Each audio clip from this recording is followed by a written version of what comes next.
একদিন শিশু নবী হজরত মুহাম্মদ সাল্লাল্লাহু আলাইহি ওয়াসাল্লাম ক্ষুধার্ত অবস্থায় মক্কার ধুলামাখা পথ ধরে হেঁটে চলেছে। কিছুটা দূরে ছিল আবু জাহেলের খেজুর বাগান। আবু জাহেল এক ইহুদি ব্যক্তিকে নিয়ে খেজুরগুলো একটি বস্তায় ভর্তি করছিল।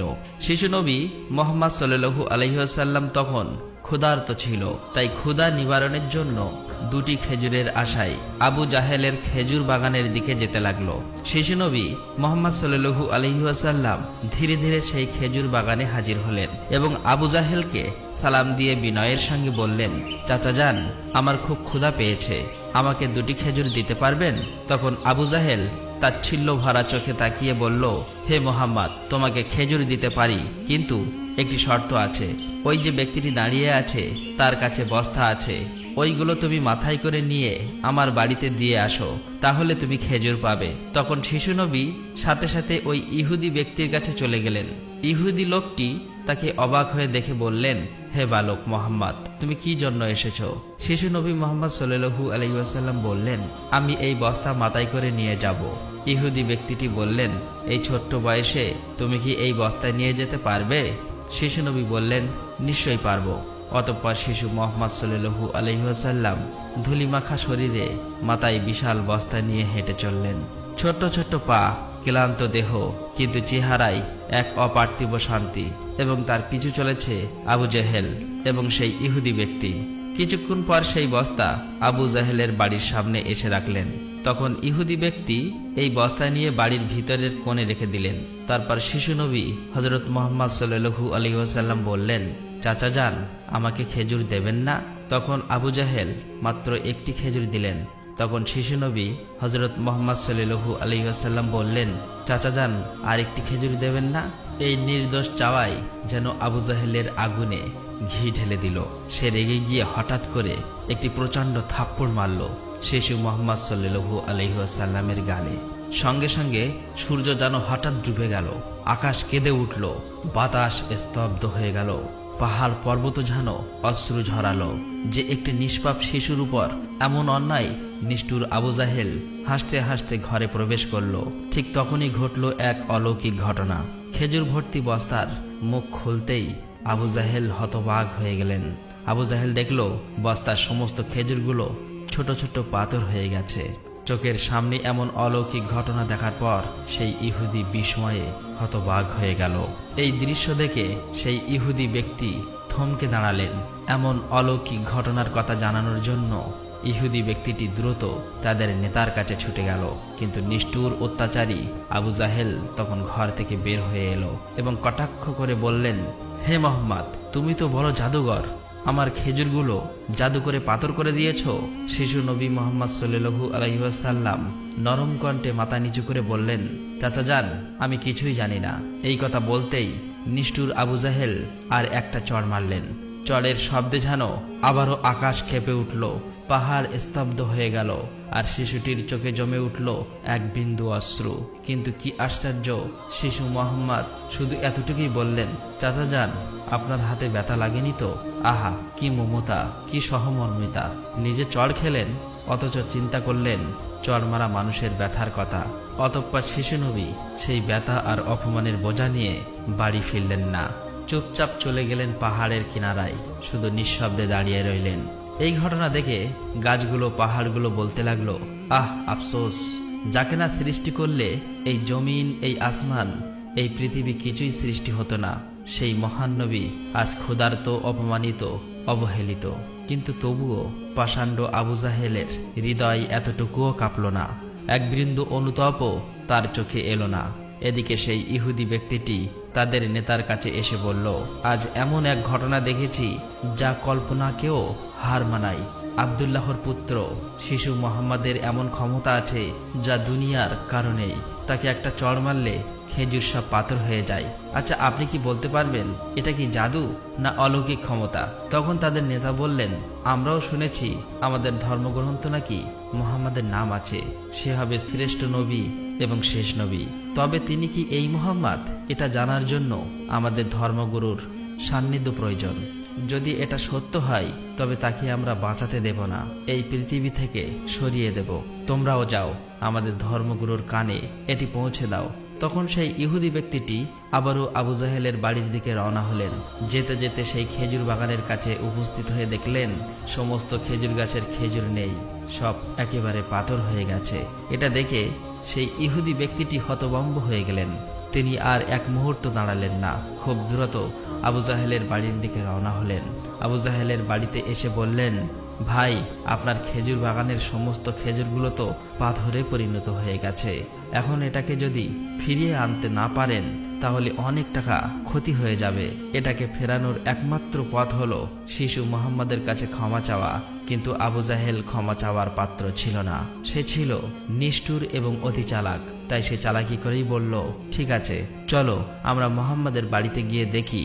এই বলে তারা শিশু মুহাম্মদ সাল্লাল্লাহু আলাইহি ওয়াসাল্লামের বাড়ির দিকে রওনা হলেন। শিশু মুহাম্মদ সাল্লাল্লাহু আলাইহি ওয়াসাল্লাম থাকতেন চাচা আবু তালেবের সঙ্গে। চাচা আবু তালেব তখন ঘরে একা। কিছুক্ষণের মধ্যেই আবু জাহেল এসে হাজির হয়ে বললেন, হে আবু তালেব, শিশু মুহাম্মদ কোথা থেকে এমন জাদু শিখেছে? সে তো বড় জাদুঘর। সে আমার খেজুরগুলো সব পাথর করে দিয়েছে। কোথায় গিয়েছে তুমি কি খবর রাখো? তাকে তো খুঁজে পাওয়া যাচ্ছে না। দেখো কোন পাহাড়ের কিনারায় জঙ্গলের বাঘ ভাল্লুকে খেয়ে নিয়েছে কিনা। এই কথা শোনা মাত্রই চাচা আবু তালেব আর দেরি করলেন না, শিশু নবীকে খুঁজতে বার হলেন। এদিকে শিশু নবী হযরত মুহাম্মদ সাল্লাল্লাহু আলাইহি ওয়াসাল্লাম পাহাড়ের কিনারায় বসে কাঁদছে আর বলছে, আজ যদি আমার মা বাবা বেঁচে থাকতো আমার সাথে কেউ এরূপ ব্যবহার করতে পারত না। আমি আজ বড় একা। শিশু নবীর কান্না দেখে জঙ্গলের বাঘ ভাল্লুক হরিণ সেখানে আসলেন। সেই ব্যথায় ব্যতীত হয়ে তারাও যেন কাঁদছে আর বলছে, ইয়া রাসূলুল্লাহ, রাহমাতুল লিল আলামিন, এই চর যেন আমাদের লেগেছে। ইয়া রাসূলুল্লাহ, তুমি আর কেঁদো না, এই কান্না আমরা সহ্য করতে পারছি না। অতঃপর কিছুক্ষণের মধ্যেই চাচা আবু তালেব সেখানে হাজির হলেন। এটা দেখার পর তিনি আর কিছুই বললেন না, একেবারে অবাক হয়ে গেল। তখন চাচা আবু তালেব সান্ত্বনা দিয়ে বললেন, তোমাকে এমন কষ্ট দিল, আমি তো আছি। আমি বেঁচে থাকতে কেউ তোমাকে আঘাত করতে পারবে না। অতঃপর শিশু নবীকে নিয়ে চাচা আবু তালেব বাড়িতে চলে এলেন। সেই রাতেই চাচা আবু তালেব আবু জেহেলের বাড়িতে গিয়ে বললেন, তুমি তাকে জাদুঘর বলছো, অথচ সে তো কিছুই চায়নি। সে তো তোমার খেজুর নেয়নি, তোমার বিরুদ্ধে কিছু বলেনি। এই শিশুর চোখে যে অশ্রু ঝরেছে সেই অশ্রু একদিন পাহাড়ও গলিয়ে দেবে। এই কথা বলে তিনি সেখান থেকে চলে আসলেন। এই কথা শুনে আবু জাহেল কোনো জবাব দিল না, কারণ এই শিশুর মধ্যে এমন কিছু ছিল যা সে অনুভব করতে পারছিল কিন্তু স্বীকার করতে পারছিল না। আসলে আবু জাহেল ছিল মিথ্যাবাদী এবং অত্যাচারী। সেই রাতে মক্কার আকাশে এক উজ্জ্বল আলো দেখা গেল। সবাই ভাবল বুঝি কোনো তারা পড়েছে। ফেরেশতারা একে একে নেমে আসলো। এক ফেরেশতা আরেক ফেরেশতাকে বলল, এই শিশুর চোখে পানি দিয়ে একদিন মহা কিতাব নাজিল হবে। এই শিশু হবে শ্রেষ্ঠ মানব তথা শ্রেষ্ঠ নবী, যা সমগ্র বিশ্ববাসীর জন্য রহমত স্বরূপ। এদিকে ইহুদি কাফেররা এই অলৌকিক ঘটনা শোনার পর নবীজিকে হত্যা করার জন্য ষড়যন্ত্র লিপ্ত হয়ে যায়। কেননা তারা চেয়েছিল যে শেষ নবী তাদের বংশের মধ্যে জন্ম হোক, কিন্তু তা হয়নি। তাদের মধ্যে একজন ইহুদি তাদের ধর্মগুরুর কাছে গিয়ে সমস্ত ঘটনা খুলে বললেন। তখন তাদের ধর্মগুরু বললেন, আমি চিনেছি তাকে, সে সেই নবী যার বর্ণনা আমাদের কিতাবে আছে। তার দুটি চিহ্ন রয়েছে, একটি কাঁধে নবুয়াতের মোহর, অন্যটি তার দৃষ্টিতে রহমত। অন্য একজন প্রশ্ন করল, তাহলে আপনি কি ঈমান আনবেন? তখন তিনি চুপ করলেন, মাথা নিচু করলেন, তারপর শুধু বললেন, আমরা চেয়েছিলাম আমাদের বংশে আসুক, তাই আমরা সত্যকে অস্বীকার করব। অন্যদিকে প্রতি বছর চাচা আবু তালেব ব্যবসার উদ্দেশ্যে সিরিয়ায় সফর করতেন। সেদিনও চাচা আবু তালেব সিরিয়া সফরের উদ্দেশ্যে প্রস্তুত হচ্ছিলেন। ঠিক সেই সময় শিশু মুহাম্মদ সাল্লাল্লাহু আলাইহি ওয়াসাল্লাম এসে বললেন, চাচা যান, আপনার সঙ্গে আমিও সিরিয়ায় সফরে যাব। কিন্তু শিশু মুহাম্মাদের কথা চাচা আবু তালেব ফেলতে পারলেন না। অতঃপর পরের দিন ব্যবসার উদ্দেশ্যে শিশু মুহাম্মাদকে নিয়ে চাচা আবু তালেব সিরিয়া সফরের উদ্দেশ্যে রওনা হলেন। এভাবেই চলতে চলতে কয়েক মঞ্জিল পথ অতিক্রম করার পর বাণিজ্য কাফেলা শাম নামক একটি জায়গায় গিয়ে বিশ্রাম নিচ্ছিলেন। সেখান থেকে কিছুটা দূরে খ্রিস্টানদের একটি গির্জা ছিল। সেই গির্জায় খ্রিস্টানদের একজন ধর্মগুরু ছিল, যে সেই জামানার সবচেয়ে মহাপণ্ডিত ছিল। কাফেলা যখন আবারও চলতে শুরু করলো, তখন ওই খ্রিস্টানদের ধর্মগুরু লক্ষ্য করে দেখল কাফেলার সাথে সাথে যে সোজা শিশু নবী আছে তার ঠিক মাথার উপর একখণ্ড মেঘ আছে। তার মাথার উপর ছায়া দিতে দিতে সরে আসছে। এটা দেখে তিনি অবাক হয়ে গেলেন। খ্রিস্টান ধর্মগুরু খুব শীঘ্রই তাদের ধর্মগ্রন্থ পড়ে বুঝলেন নিশ্চয়ই কাফেলার ভিতরে আখিরি জামানার শেষ নবী রয়েছে। তখন তিনি খুব দ্রুত তাদের একজন লোককে ডাকলেন এবং বললেন, তোমরা যাও, ওই কাফেলার সকলকে ডেকে আনো, তাদেরকে আমরা দাওয়াত খাওয়াবো। এই কথা শুনে তারা সেখানে চলে গেল এবং তাদেরকে বলল, প্রিয় ভাইরা, আমাদের ধর্মগুরু আপনাদের সকলেরই দাওয়াত করেছেন, এই দাওয়াত আপনারা কবুল করুন। অতঃপর কাফেলার সকলেই ওই গির্জায় আসলেন। তারপর খ্রিস্টান ধর্মগুরু কাফেলার সকলকে পেট ভরে খাওয়ালেন। অতঃপর কিছুক্ষণ পর খ্রিস্টান ধর্মগুরু আবু তালেবকে বললেন, হে কাফেলার সর্দার, নিশ্চয়ই এই শিশুর পিতামাতা ইন্তেকাল করেছে। আবু তালেব বললেন, হ্যাঁ, আপনার অনুমান সত্য, তারা ইন্তেকাল করেছে। এখন আমি তাকে লালন পালন করি।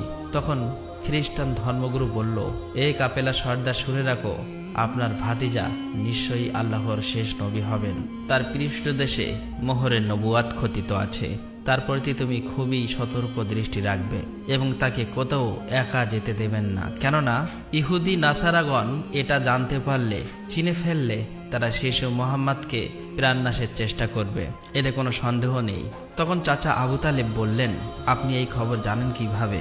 খ্রিস্টান ধর্মগুরু বললেন, আমি তৌরাত কিতাবে এই ঘটনার বর্ণনা পেয়েছি। তুমি যাও, তোমার ভাতিজাকে এখানে ডেকে আনো। তখন চাচা আবু তালেব শিশু মোহাম্মদকে সেখানে আনার জন্য চলে গেলেন। কিছুক্ষণ পর খ্রিস্টান ধর্মগুরু দেখলেন আবার একটি কাফেলা রওনা হচ্ছে। তখন খ্রিস্টান ধর্মগুরু সেখানে গেলেন এবং তাদেরকে জিজ্ঞাসা করলেন, আপনারা কারা আর কোথায়, কি জন্যই বা যাচ্ছ? তখন তারা উত্তর দিল, আমরা রোম দেশের সৈন্য, আমাদের বাদশাহ আমাদেরকে পাঠিয়েছে যে দুনিয়াতে নাকি আখিরি নবীর আবির্ভাব হয়েছে অনেকদিন আগেই। আমরা তার সন্ধান করছি, তাকে খুঁজে ফেলে হত্যা করে দেব। আপনি কি তার কোনো সন্ধান দিতে পারবেন? তখন খ্রিস্টান ধর্মগুরু বলল, তোমরা বৃথায় তাকে খুঁজে বেড়াচ্ছ। আল্লাহ তাআলা যদি সত্যিই তার শেষ নবীকে দুনিয়ায় পাঠিয়ে থাকেন, তবে তো তিনি নিজেই তাকে হেফাজত করবেন। কারো এমন সাধ্য নেই যে তাকে হত্যা করতে পারবে। অতএব তোমরা আবারও রোম দেশে ফিরে যাও। এই কথা শুনে ওই সৈন্যগুলো ফিরে গেল। এভাবেই সেই দিন অতিবাহিত হয়ে গেল। রাতের বেলা খ্রিস্টান ধর্মগুরু চাচা আবু তালেবকে তাদের গির্জায় ডেকে বলল, হে কাফেলার সর্দার, দেখেছ তো, আমার কথাই সত্য। ইহুদি নাসারাগণ আখিরি নবীর সাথে চরম শত্রুতা পোষণ করে। তারা যদি শেষ নবীকে হাতের কাছে পেয়ে যায় তাহলে হত্যা করার চেষ্টা করবে। অতএব ভাতিজাকে নিয়ে বিদেশে যাওয়া উচিত হবে না, ফিরে যাও। অতঃপর পরের দিন চাচা আবু তালেব আর বিদেশ সফর করলেন না, আবারও দেশের পথে ফিরে আসতে লাগলেন। কিছুক্ষণ যাবার পর পথের মধ্যে একটি ঘোড়া দেখতে পেলেন, কিন্তু সেখানে কোনো মানুষ ছিল না। এটা দেখে তারা সেখানে দাঁড়িয়ে পড়লেন। তারপর দেখলেন একজন মানুষ মৃত অবস্থায় পড়ে আছে। আসলেই এটি ছিল একজন ইহুদি যে শিশু নবীকে হত্যা করতে এসেছিল। কিন্তু আজ সেই শিশু নবী নিজে তাকে বাঁচিয়ে তুলছে, নিজের হাতে পানি খাওয়াচ্ছেন।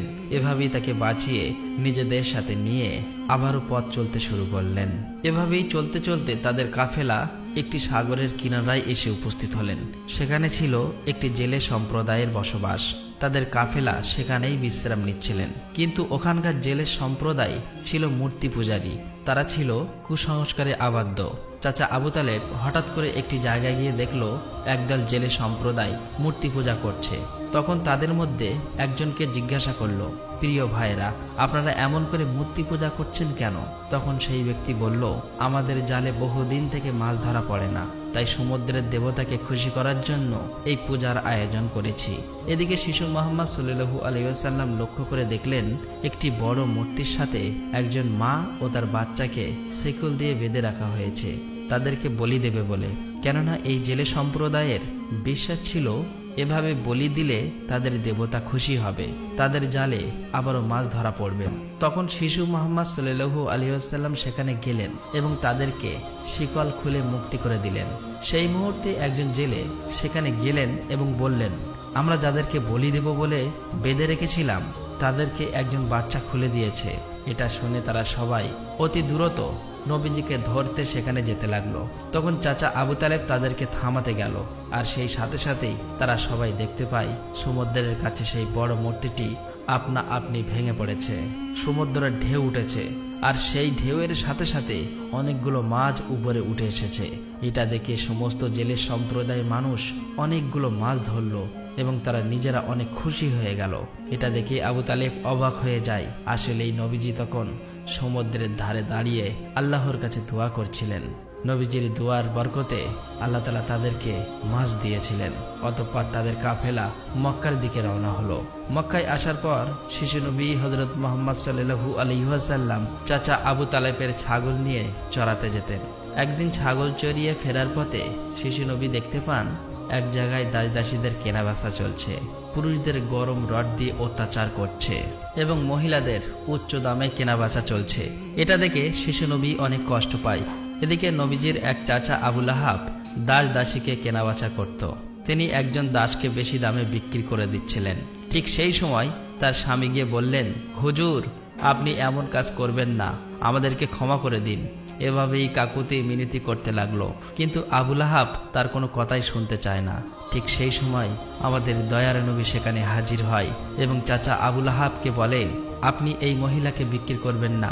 তখন আবু লাহাব বলে, আমি এই মহিলাকে অনেক বেশি দামে কিনেছি, আমার মূল্য পরিশোধ করে দিলে আমি তাকে ছেড়ে দেব। তখন শিশু নবী তার এই মূল্য পরিশোধ করে দিলেন, আর সেদিন সেই মহিলা নবীজির জন্য মুক্তি পেয়েছিলেন।